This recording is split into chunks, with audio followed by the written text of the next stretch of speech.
Now entering Nerdist.com. Hello and welcome to Today We Learned number 26. Number 26. I can't believe it, you guys. That's thank you for listening, and sorry about the gap last week. I had what doctors tell me was an upper respiratory infection. Yeah. And it's kind of like the Bob Costas pink eye equivalent for your lungs. It was no fun. Yeah, he wasn't feeling well, and I was pretending I was in Sochi all week, tweeting the Sochi problems, but I wasn't really. Not that you guys obviously believed it, but it was. You guys don't know. You don't know what he's doing. We could be in Russia right now for all you know. You don't. Yeah, our phones are getting hacked as we speak. Coming to you live from best recording gulag at Meltdown Comics. Yeah. We're recording to you from 2 broken cans of string. Sochi. Powered by hamsters. How about all those problems and Bob Costas' eye? I just can't, I think the Olympics should be winding down by the time this airs, but, go USA. Maybe don't put stuff in Sochi next time. I heard, was the World Cup supposed to be in Sochi? Someone told me that, and immediately a billion red flags went up. Hopefully that's not the case. Not the case. But what is the case is we have a fantastic podcast for you today. Yeah, the lovely podcast. Susanna Hoffs. Excuse me, you can still hear I'm a little sick. Susanna Hoffs is here. You know her from her solo work. You know her from her work with the Bangles. The Bangles. I don't know if you guys remember the Bangles. I'm sure most of you do, because most of you who listen to this podcast obviously like really, really cool things. Yeah. And the Bangles is a really, really cool band. All-girl group from the from yesterday and from yesteryear. Yeah, they came out yesterday. They're still around now. They've been around for a minute, and they're still kicking butt and taking names. They just played a show at the Whiskey, and I missed it. I'm really bummed I missed it. But so she's here. She's got some really cool stories to talk to us about that, and we got some really cool fun facts for you. Mm-hmm. But first let's get we have to take a moment. Yeah, the fun fact is today's podcast is brought to you by T-Fury. T-Fury.com. T-Fury is your original pop culture t-shirt destination, selling unique designs every day since 2008. You can snag their t-shirts for only 24 hours beginning at midnight. So say you're missing a shirt from the past, you want to get it again. What can you do? You head to the T-Fury gallery, where you can buy some old designs that are still in print, vote on others to come back from the dead, and more. Every 2 to 4 weeks, T-Fury adds more designs to their gallery, so be sure to keep an eye out for the return of your favorite shirts.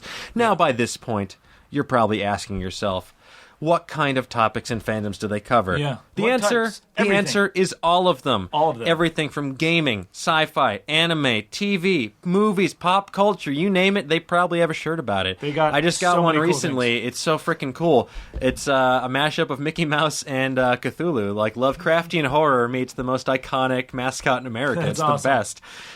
So their t-shirts change daily, so check back as often as you'd like. Also, don't forget to check out the T-Fury after-hours sale. If you missed the day's shirt by only a little bit, they keep the sale going to the wee hours in the morning, so if you're a night owl, that's just for you. It's like a last call for alcohol type of thing. You have an extra couple hours. Yeah, it's like last call with Carson Daly, but like something you want to do. But with cooler things. Yeah. Sorry, Carson, if you're listening. Hey, Carson, I love that Black Power nail you used to rock. We'd love to have you on the show. Anyway, check out tfury.com/nerdist and see what today's shirt is all about. Fury.com/nerdist. Yeah, check it out. And we want to thank everybody again for listening. We want to thank everybody for giving us reviews on iTunes and giving us comments. And please continue to keep that up. Help us keep appearing on the top 300 comedy podcasts. And just tell your friends about it. If you guys have a Twitter, please tweet our link. And let's try and spread the word and spread the knowledge. And, knowing's half the battle. And we want to thank everybody again. Remember what those G.I. Joes taught you. Yeah, go Joe. Oh, and just a quick plug. Go see the Lego movie. It is so good. It is so fantastic. Go see the Lego movie. Everything is awesome about that movie. Everything is very awesome. And coming soon, we're hoping to have the writers and directors on the show. We've been working on trying to have them on for a while, but they're busy doing really cool things. Yeah, so just keep go your see fingers the movie. crossed. See the movie. It's really fun. And a lot of people are like, oh, the Lego movie. Listen. And if you're one of those people, shut up and go see it. It's like if they want, it's pretty much, they said they want to make the best, funniest movie they can, but it's made out of Legos. These are the dudes who made Clone High, and if you don't know what that is, check it out. You will thank me later. They made Clone High, 21 Jump Street, and Cloudy with a Chance of Meatballs. Whatever. They're not on the show today, but it's a fucking great movie, so go seriously. See it. Anyways. More importantly, here's Today We Learned number 26 with Susanna Hoffs. Today we learn. Gentlemen, Let's broaden our minds.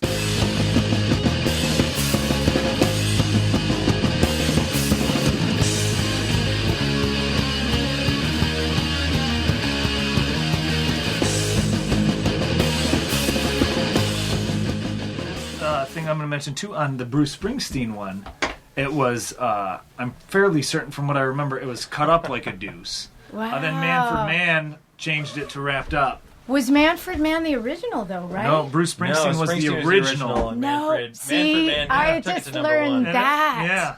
Because it seems like Manfred Mann was way before Bruce Springsteen. He had a hit. He was like 10 years prior to that. Remember I was toying with the tweet idea that I wished my name was Manfred Mann? Can I be honest? I didn't until I was researching this. I didn't realize it was a dude. Like I thought it was. I knew the band's called Manfred Mann. But it wasn't even really his name. No. The thinking about how cool a name it is made me Wikipedia him. Yeah. You know. I love Wikipedia so much. It's it's the name of the band, but it's also like his name, his fake name. His fake name. That's the thing. But I mean, that's what everybody like. But what a cool fake name. What a cool fake name, Manfred Mann, and then that's the name of his band. And I didn't realize. Because it's better than the Manfred Mann Band. It is, yeah. But right? I feel like that he kind of Manfred and the Mans, like Herman's Hermits, yeah, Herman's Hermits, Manfords, Manfred and Sons. Cool. Well, we'll start there. Thanks for listening to. We've learned so much already. Knowledge has already begun. It's flowing. Buckle up, because this is one knowledgeful ride. This is a fun episode here coming up. Thanks for listening to this episode of Today We Learned, number 26. Big 26. Big 26. As usual, my name is Razzle. And I'm Dan. And with us is the lovely Susanna Hoffs. Thank you. I'm glad to be here. We're glad to have you.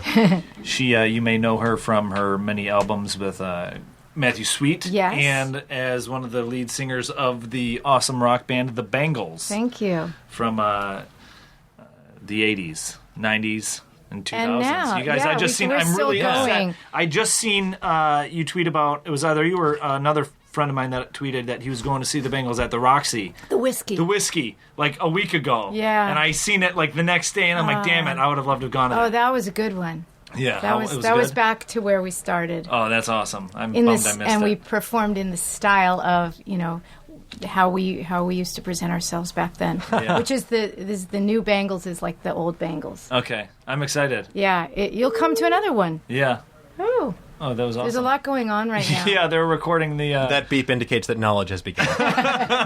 Yeah. Anytime you hear a beep, learn something. It's the test of the emergency broadcast system. Thank you for listening.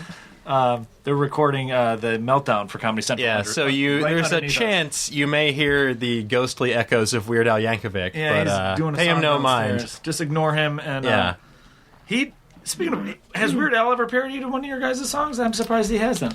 Has he ever done one? Done his take on one? I don't think so. Weird Al, get on that, Weird Al. Yeah, so we'll have a word with him after this. It would be the biggest compliment ever. Yeah. If he did. Alrighty, Susanna. So it's the start of the show. It's the start of the episode. And as one thing we like to do at the start of every episode is have the guest either provide a cool fact about themselves or something you learned recently. There's no pressure, no rules. So it could be something big, something small. Things. I mean, maybe you popped a Snapple recently. Learned something in the cap. Oh, yeah. Well, no, I haven't done that. Yeah. I haven't done that. God, there's just so many things. So that I've learned recently. Either something you learned recently or something about yourself. You just taught me something so recently that Manfred Mann's version of Blinded by the Light was the cover of the Springsteen version. Yes. I really honestly did not know that. Yeah. It's Bruce Springsteen originally he didn't have any singles. He had an album that he was releasing, and Clive Davis, I believe, if it's Clive. No, because he was on Columbia Records. Was he? Yeah. Whoever was... We were on the same label. The Bangles and Bruce were on the same label. In fact, here's something you're about to learn. Yeah, teach me. Before the Bangles got signed to Columbia Records, this was back in 1982, 83, the guy at the label at Columbia, Peter Philbin was his name, was interested in us, and he brought Bruce Springsteen to see us perform at Magic Mountain. Oh, wow. like That's Six Flags. That's so cool. That's awesome. And he to vet us. Yeah. And he said, yeah. I mean, he gave us the thumbs up. So I finally had a chance to see Bruce Springsteen after all these years, and I said, I'm really grateful that you told Peter Philbin to sign us to Columbia. Anyway, so it was Columbia Records. Okay. You were telling your story of Blinded by the Light. Well, and whoever was running that was like, Springsteen, you don't have any like singles because a lot of his songs back then were just blue-collar rock songs, I guess. And they were like, you need a couple singles. So he wrote those singles, and they released them on that album, and it didn't end up, I guess they didn't catch. So then Manfred Mann ended up recovering it, and it became like a top 10 hit. Oh, wow. So he released it, and it wasn't, it didn't it happen. was unsuccessful. It wasn't a smash hit. Yeah, it took it. For Manfred Mann, it was a number 1 hit, I believe. Number 1 hit, Right. You win some, you lose some. Speaking of Bruce Springsteen real quick, I never really got into him up until like and I mean, I'm not into him now. I can't rattle off a list of his catalog, but I've listened. Like, I never really appreciated it, and I always thought he was like overrated as the boss, because everybody's like, he's the boss, he's the best ever. It's hard to have the nickname the boss. Yeah, and everybody thought he was like, I mean, rightfully so. Yeah. Now I go back and I listen to his songs, and I'm like, oh, he's really good. And he'll perform for like 3.5 hours, 4 hours in concert. Yeah, it's my folks went to go crazy. see him play, I think a couple years ago, and they were expecting like an hour and a half. He wound up playing for like 3.5 hours, so they were like, we definitely got our money's worth. Yeah, and I just appreciate that. Yeah, completely. Yeah, that's awesome.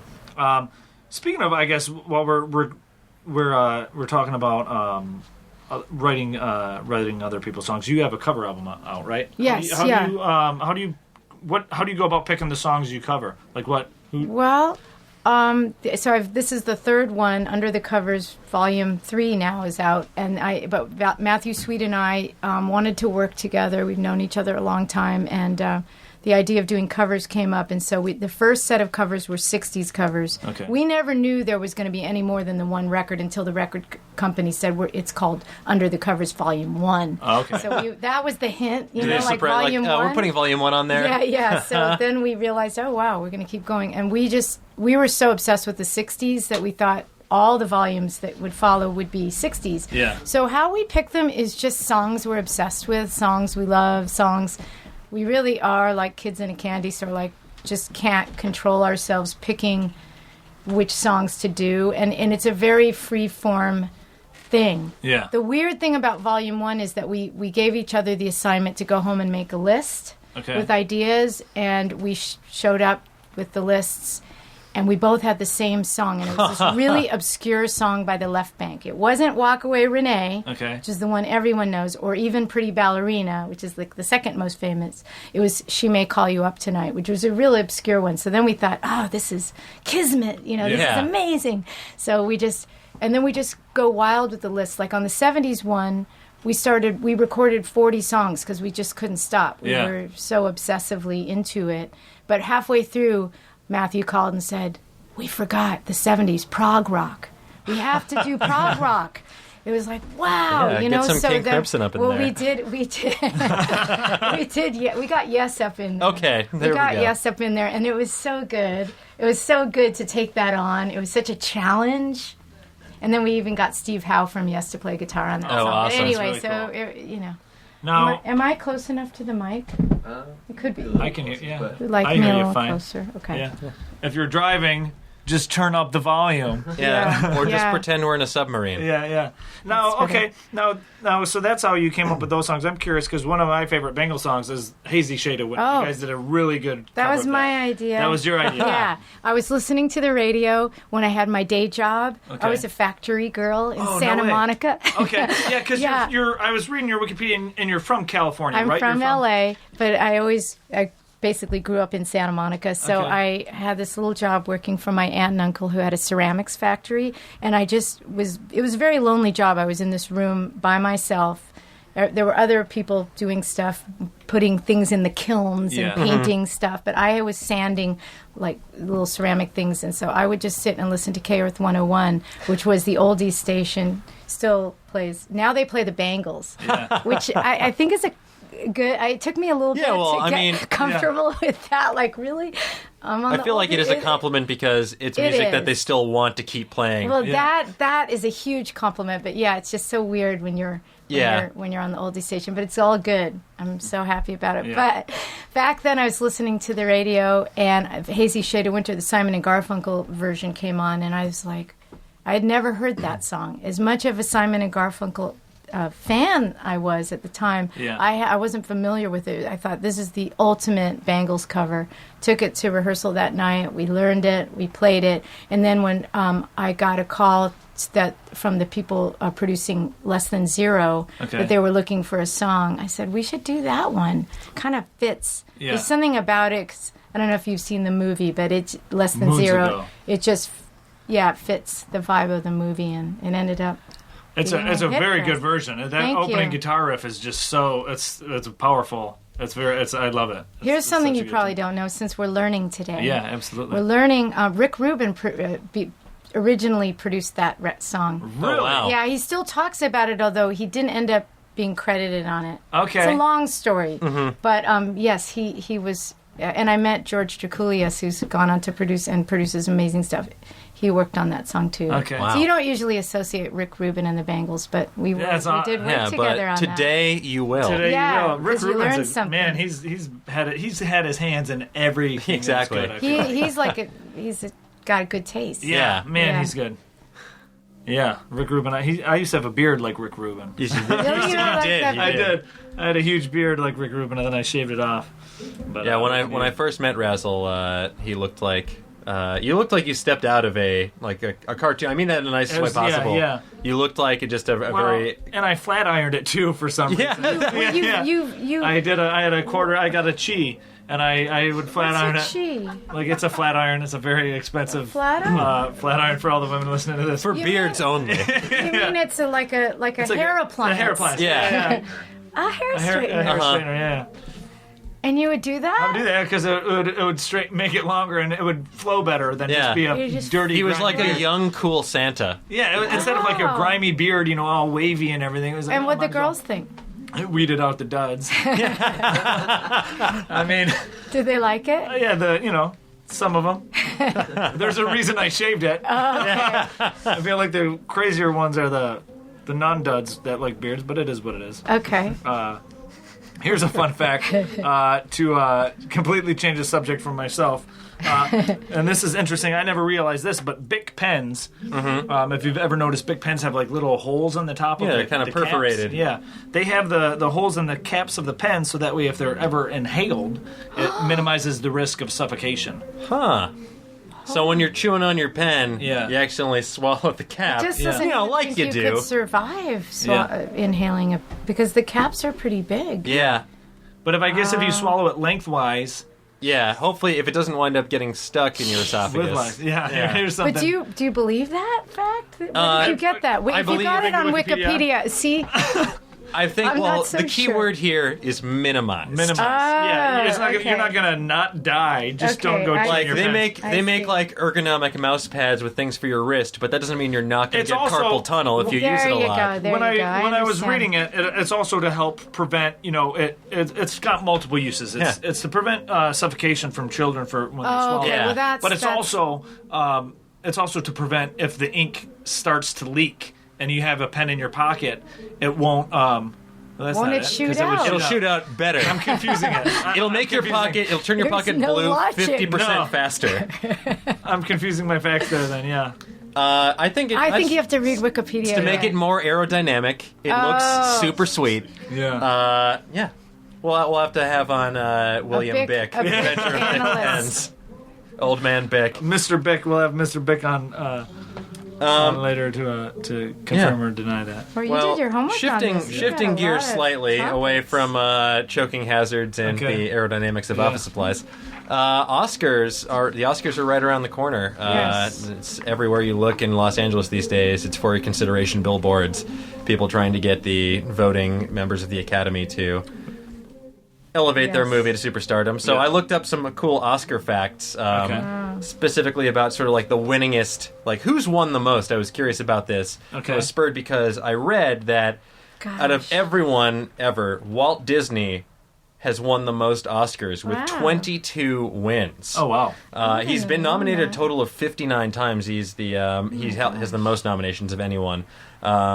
And the most nominations and wins in a single year. He won 4 out of 6 nominations in 1953. And he won a record of 10 awards over 8 consecutive years from 1932 to 1939. Oh, wow. So Walt Disney's awesome. Yeah, I mean, it makes sense. Like, every time you see a Disney movie or even like a Pixar movie now, you pretty much know it's going to get something. Coincidentally, the new Disney movie Frozen is nominated for some awards. Yeah. And people best think animated feature, best song. And it's a coincidence because people think Walt Disney is frozen. Oh, yeah, cryogenically frozen. Yeah. Along with Ted Williams and the other members of the Illuminati. Such a stretch. Man. Yeah, Stupid there we go. Joke. I will go the distance to make dumb jokes on here. That's why I have we love no qualms. Here's a fact, an interesting fact. Susanna, you were mentioning that you worked in a factory for your aunt and uncles. Right.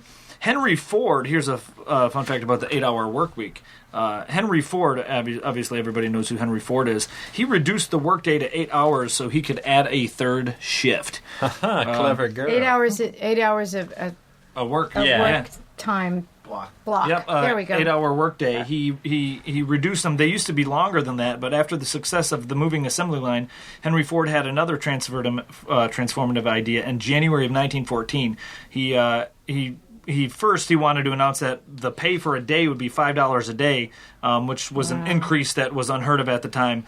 And it would be increased by a shorter workday. Instead of working 9 hours, you would work 8 hours. So that way he could add on a third shift to the day and get more accomplished and get more stuff worked. Makes sense. That way you get 24 hours a day of shifts. Yeah. So thank Henry Ford for not needing to work 9 hours a day. Yeah. Thanks, Henry. Thanks, Hank. Well, back to the Oscars. I have plenty more facts. Sorry. Go, Dan. I wanted to say that I was happy to see All About Eve on there. Yes, That's one of the greatest scripts ever. Absolutely. So smart. Tell us about it. I've never heard it. I don't know what All About Eve is. Oh, it's Bette Davis. It's a sort of understudy and star story, but it's a very smart women in it. Okay. And it's really amazing. The script is, it's one of the greatest scripts ever written. You should go check it out. Yeah, I'll check it out. And just to back that up, it's tied with Titanic for the most nominations by a single film with 14. Right on that. 14, it was nominated. 14, 1 year, it got 14 nominations. The only film to get that many nominations, apart from All About Eve, was Titanic. Really? Yeah. So those are the 2 movies that have gotten the most nominations. Most nominations. Let's just run down some of these really quick. Absolutely. Katharine Hepburn is, I believe, the winningest actor or actress ever. She has 4 Oscars, all for Best Actress. Daniel Day-Lewis has 3 Best Actor awards, so he has the most among actors. Okay. The shortest performance to win an Oscar was Beatrice Straight in Network, 5 minutes and 2 seconds of screen time. Really? She got a Best Supporting Actress award for that. And Anthony Hopkins has the shortest time for a Best Actor award with 16 minutes in Silence of the Lambs. You think about Silence of the Lambs, everyone immediately thinks about Hannibal Lecter, but he's only on screen for 16 minutes, which is kind of crazy when you think about it. It doesn't. Yeah, you wouldn't think that. Meryl Streep has been nominated a record 18 times, and Jack Nicholson's been nominated 12 times. John Ford has won 4 Best Directing awards, and the most awards for a single film is a 3-way tie between Ben-Hur, Titanic, and The Lord of the Rings, The Return of the King. Wow.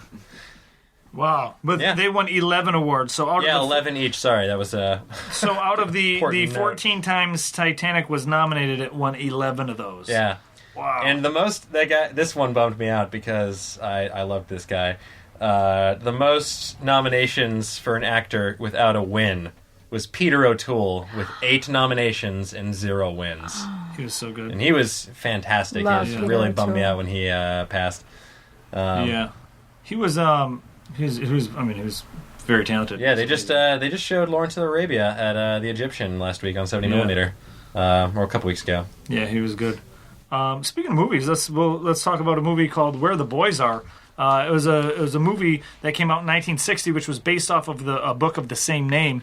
And Where the Boys Are was essentially, it was a book written by Glendon Swarthart's novel based on college girls going to Fort Lauderdale for spring break. And that movie, it's February, spring break amongst college campuses is starting to come up. And that book, with the coincided movie, revolutionized spring break for the United States. Fort Lauderdale was just inundated, if that's the right use of the word, with college students after that book and movie came out. They were getting hundreds of thousands of college kids coming down there to just party and have fun, that they had to pass laws to prevent, that would deter students from wanting to come and bring their tourist dollars. And that's the modern spring break. This novel came out, in 1958? 1958. And I'm seeing in the notes here that apparently Fort Lauderdale's had a sort of a reputation as a spring break type destination all the way back to 1934 when the Colgate University men's swim team went to practice there over the Christmas break. So I didn't realize they were. I don't think when I think about spring break, it's hard to imagine like the kind of beer guzzling shenanigans dating all the way back to like the mid-30s. Well, just listen to some of these numbers. In approximately 20,000 college kids would go to the Fort Lauderdale in the 1950s. It was spring break. Then was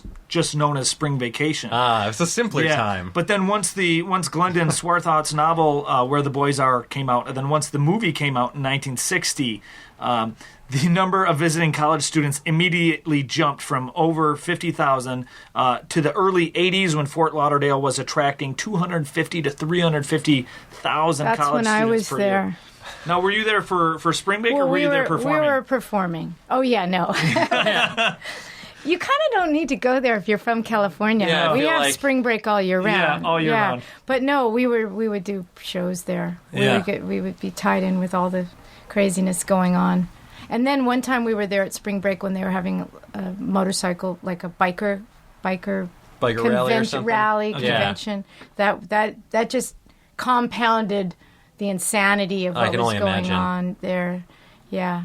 I can't imagine what the town must have looked like when the week was over and just like a tumbleweed of beer cans just blowing through the streets. It's weird when you're in a band. You do a lot of you see a lot of odd things. I'd imagine so. Yeah, you it's not just performing your own shows, but you're sort of open for the fireworks on 4th of July, or you're tied in with other festivals and things going on. So it is kind of a bizarre thing that it is, and if we coincided with the height of the 80s spring break madness, then that's awesome. But I guess I'm glad I had that experience. Something that I used to do a lot of concert booking when I was in college, and something that always just cracked me up were the band's rider requests. Did you guys have any crazy rider requests? Somebody just recently asked me about that. We always had kind of a boring rider, and we felt guilty about it. We felt like we didn't trash dressing rooms. A few times in the early days, we actually thought, maybe we should. And we would sort of knock a bowl of regular M&Ms with every color that they normally come with, none weeded out, to make it proper for the rider. No, we never really had anything exciting. You didn't ever try to slip anything in there just to see if you could get away with it? Not really. It's okay. Sorry. It's all right. I'm just curious. But we did encounter other riders that were just mind-blowing, when we were doing festivals in Europe in the 80s, and we would be on the circuit, and you'd always end up playing 2 or 3 of them with another band and getting to know them. So we got to know In Excess during that time. And, we had our normal, what I like to call, your standard Spinal Tap kind of deli tray stuff. Yeah. Nothing to write home about. And they had, all these hot plates with exotic noodles and a whole, collection of really exotic wines and stuff. And did they have Vegemite on there? They didn't have Vegemite. No, but they had hot food, which was like a big revelation. When it's a big step up from a standard deli plate. Yeah, they had they had 4 cases of blank poster board that they could write words on. Did they? What is that? They had that one video where it was just Hutchins just standing still, flipping. Doing the sort of doing the kind of the riff on the Dylan thing. Yeah. That's awesome. Do you remember any venues that in Fort Lauderdale? Do you remember what was it? Just like outdoor, like Well, we kind of worked our way up the spring break ladder in terms of like we started out. We actually were part of like a wet T-shirt contest, not us. Yeah. But like when you're We a were young refereeing. band, no. When you're a young band, you play really crappy clubs and you just play wherever you can get a show. Yeah. And I met Jeff Garland not too long ago. Okay. He remembers he was on the circuit too doing comedy. Oh, wow. And we met at one of those shows in Fort Lauderdale. He was on the circuit, the comedy circuit, and the Bangles were on the club circuit. But we worked our way up to like the Hawaiian tropic stage of the, Then they had the sponsored festival shows playing for much bigger crowds. That's awesome. But yeah, we started in the clubs. That's really cool. I was in a band about a decade ago in the early 2000s in Michigan, and we played some big radio festivals. Cool. It was we were. Do you know Tally Hall, the band Tally Hall? They're from Michigan. It sounds familiar. Yeah, I've heard. They met at University of Michigan. Okay. Yeah. They. Ann Arbor's got a really cool. Music scene. They got a club called the Blind Pig.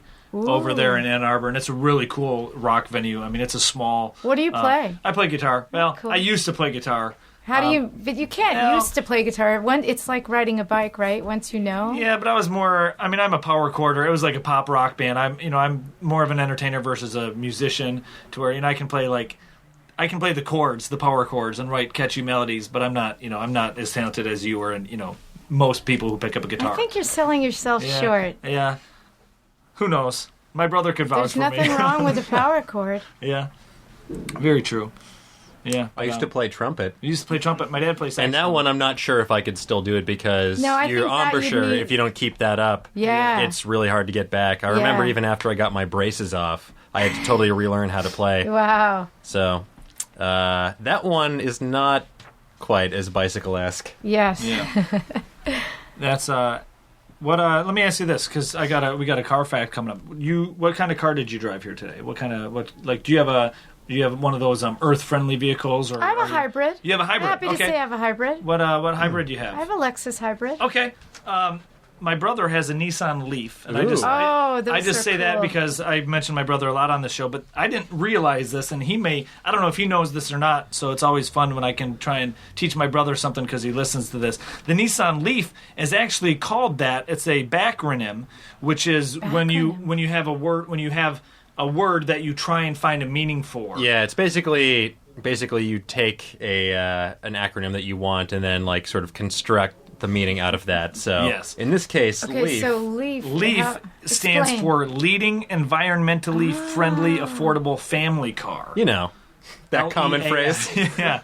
So the Nissan Leaf is the leading, E-L, environmentally friendly, E, affordable, A, family car, F. So they contrived that. I just think Leaf is like. Yeah, well, I think it's in green. I think they were enjoying that symmetry as well. Yeah. The poetry of it. Yeah. And so that I found that interesting. And then I didn't know what a backronym was. So then I was looking up that, and backronym is the phrase specifically constructed so that the acronym fits the existing word. Then which led me to when you want to create some, right? When you're surfing Wikipedia and you're just clicking the blue links, it came across Arby's. The restaurant Arby's is a phonetic backronym for RB, which refers to the company's founders, the Raphael brothers. So Arby's, as well as roast beef. Roast beef, yeah. Yeah. So that was neat. I always thought Arby's, you think of these company names and you wonder where they come up with these names for, but Arby's is just, that's how when you say RB. Right. In the 1980s as well, they had a slogan. What was the their backronym slogan? It was America's roast beef, yes sir. Arby's. Wow. So stupid. I haven't thought about Arby's until today. There's no real reason to, unless you were trying to make a joke about Pharrell's hat on Twitter after the Grammys. Oh. I think there's one Arby in Los Angeles. I think in Hollywood. I think. Yeah, there's only one. It's not. Come see the wonderful Arby's of Hollywood. This one I was curious about because for a long time I'd heard that golf, the popular sport, I'd heard that it was a acronym standing for Gentlemen Only, Ladies Forbidden, because traditionally it was a sport played by gentlemen and they were sort of exclusive with their country clubs and whatnot. That is actually false. That is not true. Yeah, I So- wouldn't have thought that. Yeah, no, it's one of those things that's just been like circulating for years thanks to the internet and just the widespread availability of misinformation. More likely, it's a derivative of the Dutch word kolf, a generic term for stick, club, or mallet used in a number of sports like croquet or polo. Or it's derived from the Scottish word gouf, Goulf, a verb meaning to strike or cuff. So something to think about next time you're hitting a bucket of balls. Here's a fun fact about golf: is it hasn't been an Olympic sport since 1904, but it will return in 2016. Why? What happened? It's just no reason. They just didn't think it was a sport. They didn't deem it that it was qualified as a sport. Yeah. Interesting. Now let's get. It was too boring to watch. I was wondering about this, Susanna. I was reading up on your Wikipedia and the Bangles, and I read one of your number ones, I believe, Eternal Flame. Yes. You were, when that came out, and that was, I believe, your second number one hit or your third number one hit? It was our second number one You hit. became, that made you guys, with, I believe, the Pointer, it was either the Shirelles, as far as girl groups with the most number one hits. Kidding. And when that came out. And I was also reading that was written because you went to Graceland? Yeah. Tell us that story, because that's another thing bands do, because when you have a day off, you try to use it wisely and do something fun.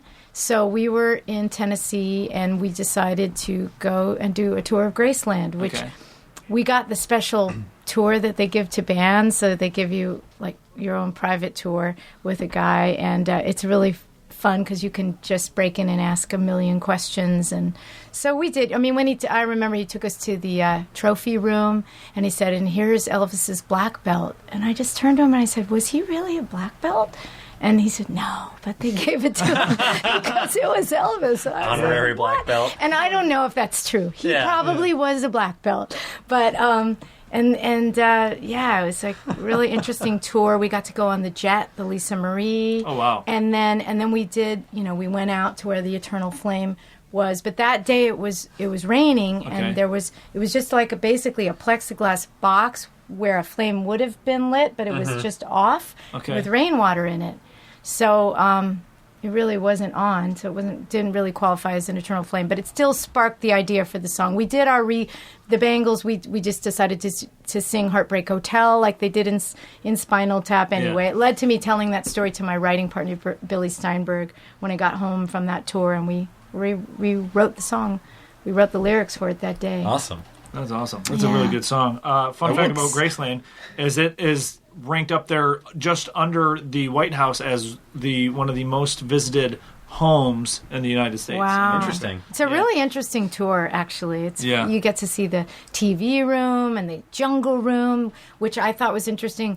Fun fact that he furnished it in 1 hour by going to a furniture store in downtown Memphis, I guess. It's in Memphis. And he just picked everything in an hour. I just thought that was an interesting it's like, I'll take fact. this, They had all and sorts of details. Like there was a hallway with those kind of very 70s mirrors that have kind of veins going through it. Okay. And said, Elvis mirrored this hallway back in whatever, in the 70s. It was a popular design trick at the time to make an area look larger. I don't know why that stuck with me. I just thought that the little canned things that they said on the tour were really they're scripted. fun. sort of fun scripted things. Yeah. And then at the end, you could shop at the gift store where they had the Love Me Tender hair conditioner and Of that course. kind of thing.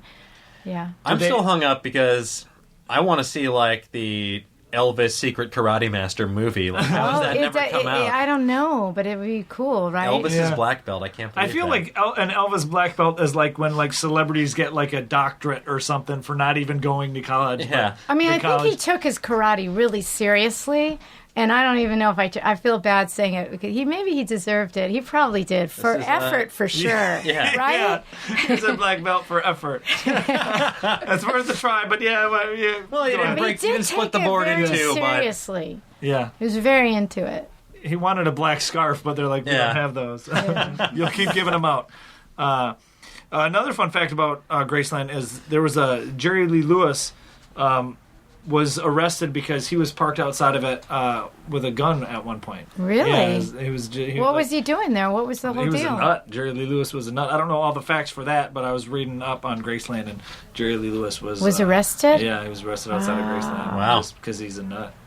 I mean, he was a brilliant nut, but... Yeah, interesting. Yeah.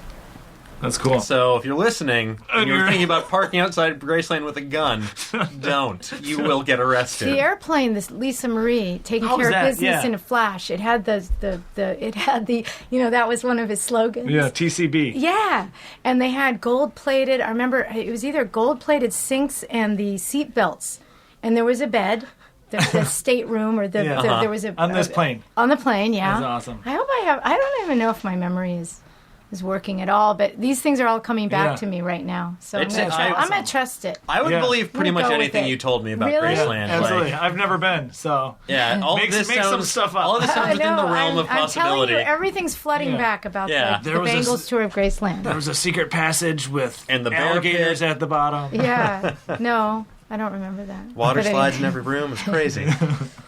Yeah, I've never been. Did you get to see he had a pink limo, right? Was that there, or a pink Cadillac? I think so. I do remember the plane. I'm not remembering the Cadillac so much, but where, if you had to think about it, where would be what because I've heard an interview with Slash. From Guns N' Roses, and he would go on tours. I know who Slash is. He would go to dinosaur museums. He would. That Slash. Well, for the listeners. No, I know. Saul Hudson. Giving you a hard time. Saul Hudson. For those of you, yeah. I'm still feeling bad that I made you embarrassed about the Oh no, I don't get embarrassed. No worries. The bear oh no, I wasn't embarrassed at all. No worries. Don't feel bad. Okay. I mean, I'm 32 years old who goes by the name Razzle. I can't feel bad about a beer. Well, my friend here is named Brazzle. Yeah, Brazzle. Brazzle's here. He's being very quiet. He's being very quiet. I like his name. You guys do your thing. He's from Tennessee, though. Okay. Yeah. You've probably never been to Graceland. Do you have a fact? I've never been to Graceland. That's bizarre. None of my friends have either. They all go to Graceland 2, which is in Mississippi, 20 minutes away. It's a guy who's obsessed with Elvis, and you can visit his house 24 hours a day. Okay. Graceland, and it's called Graceland 2? Insane person, yeah. They tried to make a documentary about him, and he wouldn't sign any waivers. And wow. Man. Really? America So loves sequels. He names his kid Elvis. Do you know the name of the documentary? Because it might be on YouTube if there's any nerds out there. No, they wanted to make a documentary on about him, and he refused to sign any waivers. After this podcast, I think it's going to happen. Yeah. I think we're promoting this concept. We're pushing him into the limelight. Yeah. We're going to start a Kickstarter and get that funded. Graceland. Paul Simon had a song about Graceland. Oh, yeah. I mean, that's a very good tune. That's about him taking his kid to Graceland. Yeah. Harper. Twitter friend. Just saying.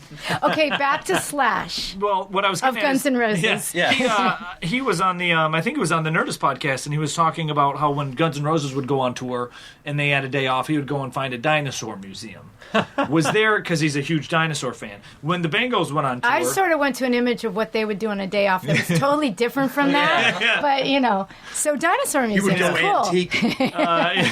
So what I guess I was getting at is when the Bangles went on tour, did you have anything you wanted to do in each town, or did you have a thing you like to do, or just grab a photos guide or something? Yeah, or did you collect anything from your tours, just or kind of play it by ear? Kind of played it by ear. It was different during the different periods of the Bangles. Mm-hmm. Okay, like in the early days.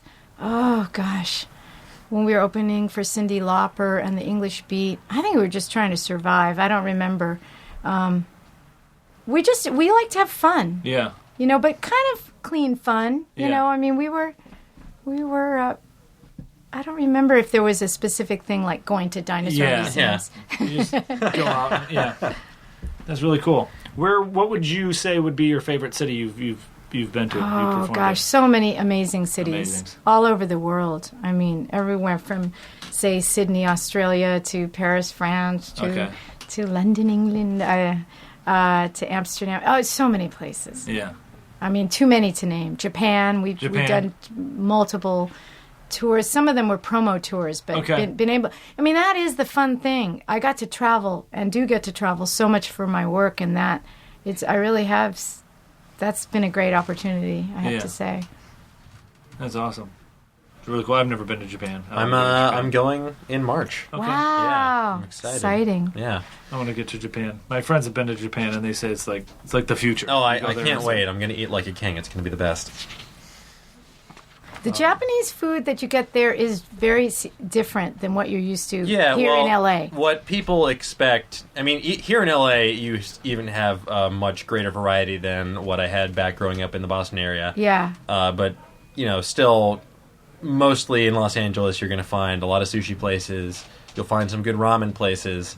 But they're sort of like the kind of foodie Japanese food here, like the miso marinated cod exactly. and the spicy tuna and crispy rice and the things that you start to associate, and it's at least from the last time I was there, which was in 2010, it's very different. Oh yeah, some of the best is just getting like good Japanese street food. Like in Osaka, you get takoyaki, which are just fried octopus, like balls of fried octopus, and it sounds kind of weird if you're not used to that food, but it's so frickin' good. It's the kind of if you like late night mozzarella sticks or something like that, that would be the equivalent you would still of it. go in hard in the paint on these as well. Like, this is your late night munchy fuel. It's cool. really good. That's awesome. Yeah. Cool. Well, I think we're approaching our end time, I believe. What we like to end with promoting anything you got coming up, or what do you have? I know you got you recently did it Under the Covers 3 that came out actually in the fall, in like November. Okay. And so I have shows coming up. I mean, the Bangles show just happened at the Whiskey last month, but I have this. I was asked as a solo artist to do Stagecoach. Oh wow! Which is nice. This big country music / Americana festival that just sort of takes the space where right after Coachella leaves. It's the weekend after Coachella. So you're going to be performing there. I didn't know what it was. When they asked me, I was like, I didn't know. But yeah, I'm going to be performing. I've never been with to Coachella. Brazel. Really? Yeah, awesome. Brazel plays guitar. Oh, really? Yeah. Really cool. And we write songs and stuff. Oh, that's awesome. Yeah. I'm excited for that. Yeah. I've never been to Coachella or Stagecoach, but a lot of girls I know rave about Stagecoach. It's like a country music Coachella. Exactly. Which is, I mean, it's like it sells out within hours. It's a huge festival. Yeah, so that's I'm exciting. Psyched. That'll be really fun. Yeah, and a lot of interesting people are going to be there. Mike Nesmith from the Monkees, but he wrote all these cool songs in the '60s. And now Mike Nesmith is his mom the one who invented White Out? Yes, yes. Yeah. And all sorts of Loretta Lynn, Brenda Lee, just loads of people. Oh wow, it's just going to be amazing, lineup. Really fun. And when is that? That's April 27th, I think. Okay. Sunday, April 27th. I hope I have that right. Yeah, it's that. It's Stagecoach is just the one weekend. The one weekend. Okay. Yeah. That's really cool. And then you got your Under the Covers 3 came out. Yeah, and then I had a solo those. record called Someday that was out the year before, and the year before that I had a new Bangles record. I've had records out 3 years in a row. I've been busy, but in a good kind of busy. Yeah. Good kind That's of busy. awesome. So where can people find you on the World Wide Web? You can find me on Twitter, and because I'm kind of came late to Twitter. I'm there now, and I'm really enjoying it. That's at Susanna Hoffs. Yeah, at Susanna Hoffs, just my name. Just her name. And then I have a website also, Susanna Hoffs, www. Awesome. Nice. And then I have a Facebook page, but you can find me at all those usual, just my name, Cool. and then follow it, I guess. Awesome. So if you've taken anything from this, follow Susanna Hoffs on Twitter. Yeah. And go see her at Stagecoach. Yes. If you can still get tickets. Skip I think Coachella. you Skip can. Go to Coachella. Stagecoach. And I think they're still on sale right now. Yeah, cool. If it's not sold out, go And- see. Oh, Even if it is sold out, there's Craigslist. You Yeah. can find tickets Or anywhere if you sneak look in. hard Right. enough. You just gotta want it bad enough. Yeah. and I'm going to be doing some more solo shows that are kind of fun, variety, salon style, where some of my friends who do comedy / music will come and do it'll be kind of like you won't know what to expect. Yeah. Oh, awesome. I'm working on that right now, and I'm going to try to do that every couple months too. Oh, wow. And every show will be different. That's you fun. will never know who's going to show up. Whoever's exciting. available. And Yeah. it'll just be a jam and kind of Sweet. That's really cool. Looking forward to putting those on. The first one will be probably in the next couple months. Oh, wow. I'll let you know. Yeah, let me know. I'd So love to follow come see it. Susanna so you don't miss out. Yeah, yeah. on Yeah, it sounds like a lot of cool awesomeness stuff coming ahead. up. I mean, like at the last Bangles show, my friend Fred Armisen played no way. drums on this song "Going Down to Liverpool." Okay. That's an example of the kind of what happened at that show, but. It's just fun when that happens. Yeah, It's that's an awesome. unexpected special guest. I just read that he's going to be the new late I night know. band leader. Yeah. I know. That's really cool. Really Yeah. fun. I'm really bummed I Great missed guy. it. I wish I would have known. Very I wish I would have known talented about that show. That musician. would have been a fun show to go to. Cool. And as always, you can follow me on Twitter at my name is Razzle and the number 2, at my name is Razzle 2. And I am at OsteoFerocious. And if you'd like to follow the podcast, we are at TWL Podcast. You can email us at twlpodcast@gmail.com and find us on Facebook. Today we learned with Razzle and Dan. Absolutely. Or you can shoot us an email, twlpodcast@gmail.com. Oh, I told him. Oh, did you? I told him. Just black me out. Come on, man. Just in case you weren't paying attention so like myself. So you call that giving out our email address? Awesome. And I want to thank everybody again for listening. I want to thank Susanna for coming. Yeah, thank you so much. Razzle for hanging Very out. fun. And Aristotle, as always. Aristotle is quiet. He's got the best name. Sometimes he does. I'm very jealous. Quiet and thoughtful, probably. Yeah, he tends to be quiet. Sometimes he'll chime in with really cool information and corrections. Do you have siblings with cool names? Aurora Borealis. Wow. I'm glad I asked. Is that really? See? And Joan Baez. No. Your parents had a whole, heroes theme. Hold on, your mom's name is Joan Baez? Yeah. Not the Joan Baez. Not the Joan Or Baez. cool things. Yeah, her name is A. Joan Baez. A. Joan Baez. Wow. And your sister's name is Aurora Borealis. Yeah. They That's awesome. found cool things or heroes or just, they were that's reaching cool. for inspiration That's sure better than Eric. That's my real name, so that's why. What's I wrong with that? Yeah, it's no Aurora Borealis. Yeah. I'll say. That's not the Northern Lights. Cool. So thanks again for coming. Thanks again for listening, and have a great week. And as usual, don't forget to bring a towel. I don't know. I'm on the spot. What is that? Wasn't that Hitchhiker's Guide to the Galaxy? Yeah, exactly. Oh, yeah. Don't forget to bring a towel. Cool. Alrighty. Thanks. Now leaving Nerdist.com.